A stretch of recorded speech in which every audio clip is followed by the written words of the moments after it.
You may have been told by somebody that you need to work on your executive presence. But what exactly does that mean? What is executive presence? Well, we're going to talk through that today. I'm going to give you a sneak peek behind the curtain with the Executive Career Accelerator course, where we have a module specifically dedicated to teaching executive presence. And I'm going to walk you through that today. My name is Tom, and I'm the founder of the Executive Career Accelerator at Vertical Motion, where we help mid-career professionals become executives. If that sounds interesting to you, then be sure to click the link down below where you can book a call to talk with me directly, one-to-one, about how you can become an executive. If you have 10 to 15 years of experience with some management experience and you're kind of stuck trying to figure out how to get from like the senior manager or junior director level up to the VP or C-suite level, book a call below and let's talk through how we can work together to help you get there. So with that, let's go ahead and talk about executive presence. This is a sneak peek into the course at the Executive Career Accelerator. This is a program that's designed to help you go from mid-career professional to executive. There's a whole bunch of teachings that we go through. A lot of it is in the course. There's also a lot of one-to-one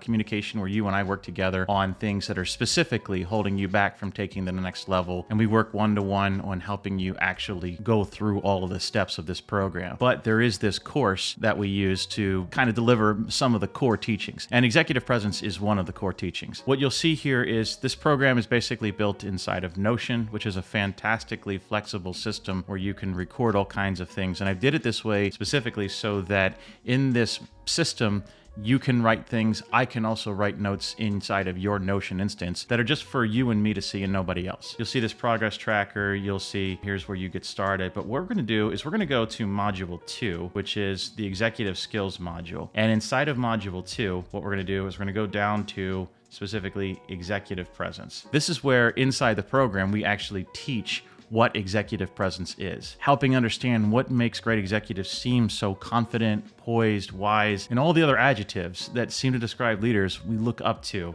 and want to emulate. So you'll see this video here, which is where I kind of walk through the actual teaching inside the program. For YouTube, I'm going to make this a lot shorter. I just want you to get a sense of what executive presence actually is and also get a sense of what the course might look like if you were on the inside. So with that, let's dive into it. Executive presence can be defined as the combination of qualities and behaviors that let an individual project confidence, credibility, and influence in professional environments. Basically, what this means is it's the ability to project confidence and speak confidently. And that's important on both sides. It projects confidence, the person has confidence, but it also projects confidence to the other individuals who they're talking to. It makes them feel confident and comfortable. So think of it as a way that you carry yourself. It's the way that you communicate, and it's the way that you interact with others. It's partially tied to your role or title. So a CEO is definitely going to carry more executive presence than someone who's the assistant janitor, but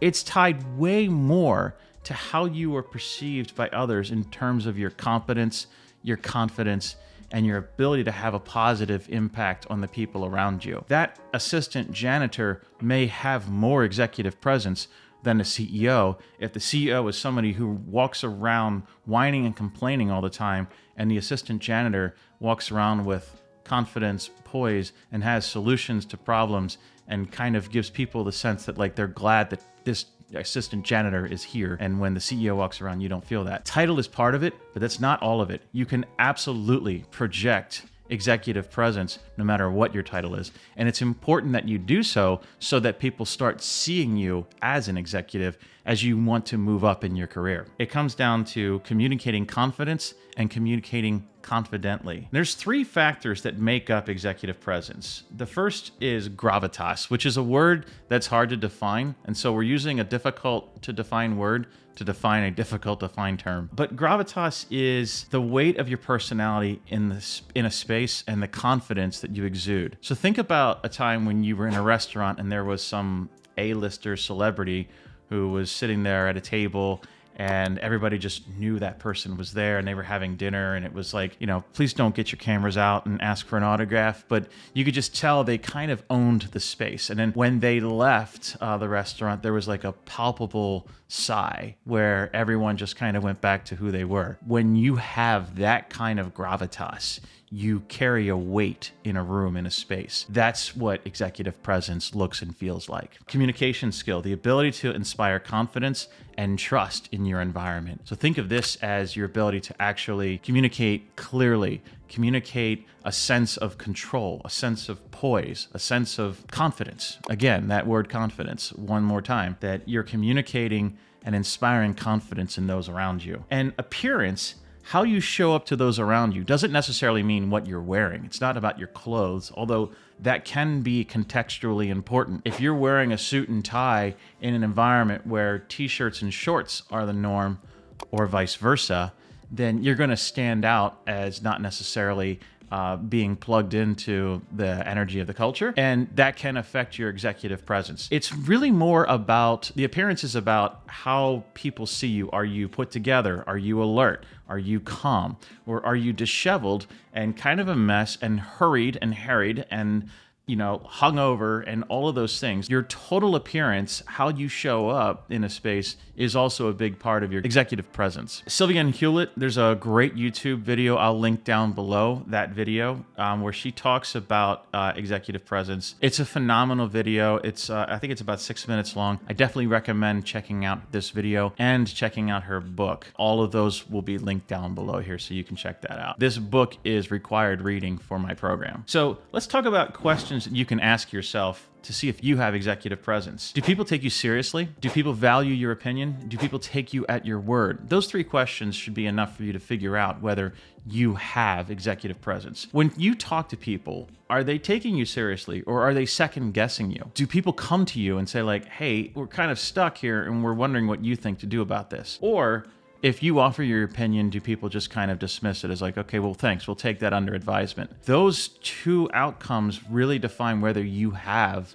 that executive presence or not. And without executive presence, it can be very difficult to get noticed for promotion or for new opportunities. These are great questions to ask yourself. Do you inspire confidence and boost morale? One of the things that drives me insane is when somebody is extremely negative all the time about the situation and about people and about everything, right? Negative people do not have executive presence. And if you think about it, most executives you meet are very positively biased. So if you're one of those people that's like, well, that's never going to work, that's not going to happen, she's never going to make that work. If you're one of those people, you don't have the executive presence that people are looking for in you. And maybe that's part of what's holding you back from taking the next step in your career. So let's talk a little bit about things that enhance your executive presence. You want to make sure that you are articulating your vision and your ideas clearly. So with this one, what you're doing is you're basically making sure that what you say is clear to others. It may be clear to you in your mind what you're saying,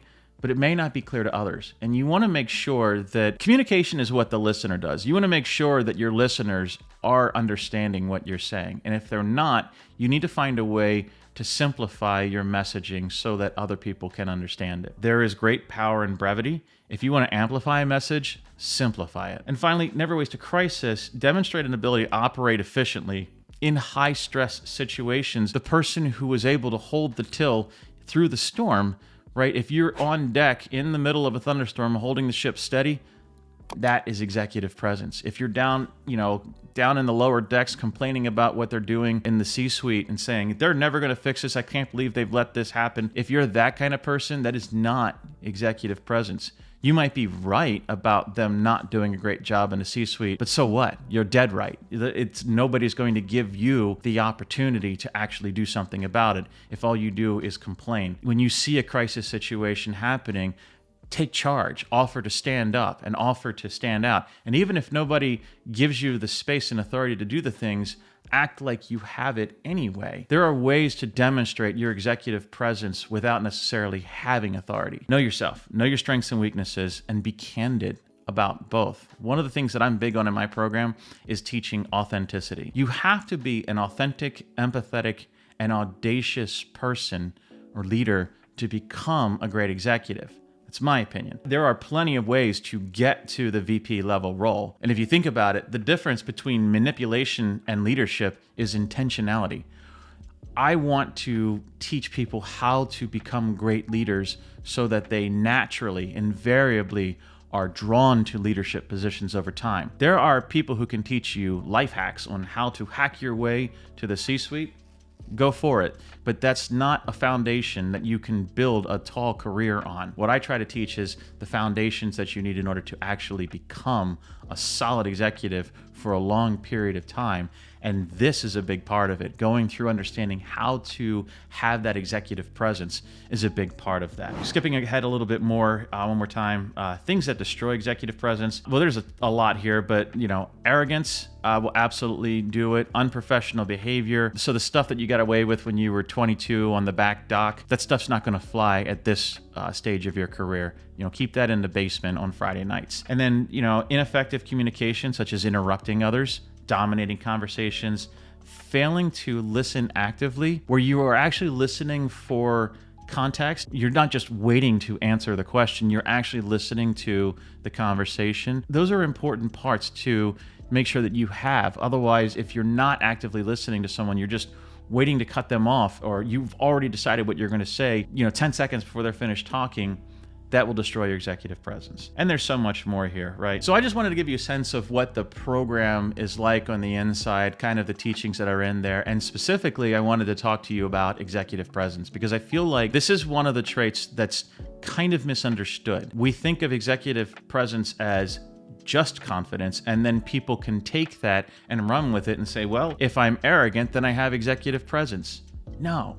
There are guardrails on both sides of executive presence, and it's important that you ride down the middle of the road. That's what we teach inside of the program here at Vertical Motion. If you want to learn more about the Vertical Motion program, you can click the link below in the description so that you can book a call to talk with me directly about the program. Alternatively, you can learn more by following and subscribing to this channel here on YouTube, or you can follow me over on Instagram at TomCoxVM. All of those places, I put out a good bit of content, and in the call that you and I have, we will talk one-to-one about how you can take that next step in your career to becoming an executive. That's what I have for you today. I hope that was helpful, and I look forward to seeing you in the next video. Take care.